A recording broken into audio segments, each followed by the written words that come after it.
युद्ध सिर्फ गोलियों का खेल नहीं होता, ये हिम्मत, दर्द और इंसान की सीमाओं का इम्तिहान होता है। और कभी कभी इस इम्तिहान में एक ऐसा नाम उभर के आता है जो समय से बड़ा हो जाता है। एक ऐसा सिपाही जो अकेला खड़ा हुआ और एक पूरी फौज को रोक दिया। 30 दिसंबर 1917 नेपाल के चितवान जिला का एक छोटा सा गांव दहकनी, यही पैदा हुआ एक लड़का जिसका नाम था लक्ष्मण गुरुंग। न कोई खास साधन, न कोई बड़ा सपना, बस एक साधारण जिंदगी। उसकी कद सिर्फ 4 फुट 11 इंच थी, एक ऐसी कद जो उसे अंग्रेजी भारतीय फौज में भर्ती होने से रोक सकती थी और आमतौर पर रोक देती। लेकिन 1940 का दौर आम नहीं था। दुनिया जल रही थी, दूसरा विश्व युद्ध अपने चरम पर था और हर एक सिपाही की जरूरत थी। इसी जरूरत ने एक आम लड़के को असाधारण बना दिया। दिसंबर 1940 लक्ष्मण गुरुंग बन गए हिस्सा 4th battalion 8th Gurkha rifles का। कहते हैं वो घर से सिर्फ सिगरेट लेने निकले थे और वापस आए 5 साल बाद एक सिपाही बनकर। मई 1945 बर्मा, आज का म्यांमार। ये जगह सिर्फ एक मैदान जंग नहीं थी, ये एक जंगल था। घने पेड़, चिपचिपी गर्मी और हर कोने में छुपा हुआ मौत का खतरा।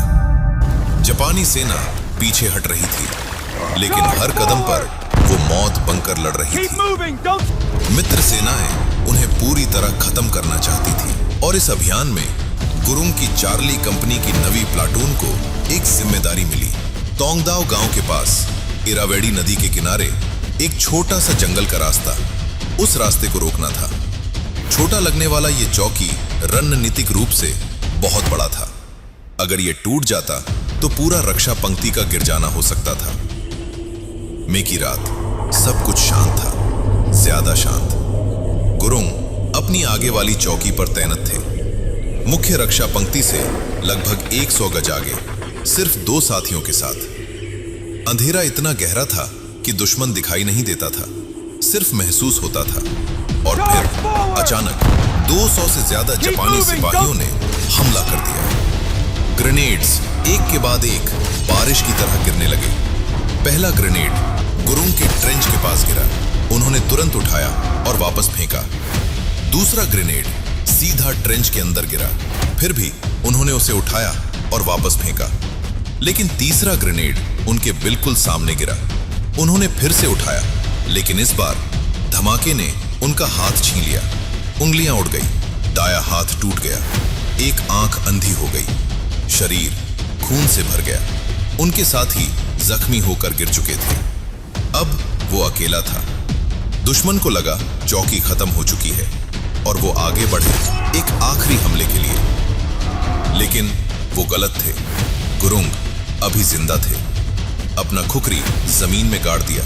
एक हाथ से उन्होंने अपनी राइफल उठाई और चीखे, आओ और एक गोरखा से लड़ो। और फिर शुरू हुआ एक ऐसा संघर्ष जो इतिहास में अमर हो गया। एक हाथ से रीलोड, एक हाथ से फायर, लहर के बाद लहर दुश्मन आता रहा और हर बार वही अंजाम। गुरुंग रुके नहीं। 4 घंटे तक वो लड़ते रहे, न पीछे हटे न हारे। सुबह हुई और जंगल फिर से शांत हो गया। दुश्मन पीछे हट चुका था। जब गिना गया 87 लाशें मिली और उनमें से 31 सिर्फ एक जगह पर थी, गुरुंग के पोस्ट के सामने। एक आदमी ने पूरी लाइन बचा ली। इस असाधारण वीरता के लिए हवलदार लक्ष्मण गुरुंग को लाल किले पर सर्वोच्च वीरता पुरस्कार विक्टोरिया क्रॉस से सम्मानित किया गया। उन्होंने अपना हाथ खो दिया, अपनी आंख खो दी, लेकिन कभी अपना साहस नहीं खोया। वो 92 साल तक जिए, लेकिन कहानी आज भी जिंदा है। हर गुरखा में, हर सिपाही में। ये कहानी है सिर्फ एक आदमी की नहीं, ये कहानी है हिम्मत की। कायर बनकर जीने से बेहतर है मौत।